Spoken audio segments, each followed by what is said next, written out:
Welcome to my YouTube channel. Hi friends, ఈ రోజు recipe వచ్చేసి చింతపండు పచ్చడి. చాలా టేస్ట్ గా ఉంటుంది. ఈ పచ్చడి వేడి వేడి అన్నంలోకైనా బాగుంటుంది, ఏ టిఫిన్ లోకి అయినా బాగుంటుంది. ఎలా తయారు చేయాలో తయారీ చూద్దాం. ఫస్ట్ ఒక బౌల్ లో కొద్దిగా వాటర్ తీసుకొని ఒక నిమ్మకాయ అంత సైజు చింతపండును వేసుకొని బాగా నానబెట్టుకోవాలి. స్టవ్ వెలిగించి ఫ్యాన్ తీసుకుని అరకప్పు దాకా పల్లీలు వేసుకుని వేయించుకుని వాటికి ఉన్న పొట్టు తీసి ఉంచుకోవాలి. మిక్సీ జార్ తీసుకుని అందులో మనం వేయించుకున్న పల్లీలు వేసుకుని మెత్తగా గ్రైండ్ చేసుకోవాలి. మెత్తగా గ్రైండ్ చేసుకున్న తర్వాత ఒక 2 పెద్ద సైజు ఆనియన్స్ తీసుకుని ముక్కలుగా కట్ చేసి వేసుకోవాలి. 2 స్పూన్ల కారం వేసుకోవాలి. టేస్ట్ కు సరిపడా సాల్ట్ వేసుకోవాలి. ముందుగా నానబెట్టుకున్న చింతపండును తొక్కలు తీసివేసి చింతపండు గుజ్జును మాత్రమే వేసుకుని బాగా మెత్తగా గ్రైండ్ చేసి ఒక బౌల్లోకి తీసుకోవాలి.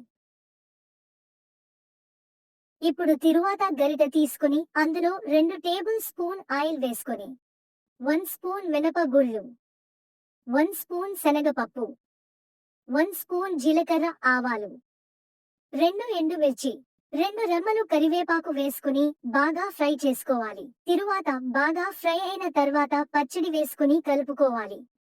అంతే అండి, సింపుల్ గా చింతపండు పచ్చడి రెడీ. ఈ పచ్చడి టిఫిన్ లోకైనా వేడి వేడి అన్నంలోకైనా సూపర్ గా ఉంటుంది. తప్పకుండా ట్రై చేయండి.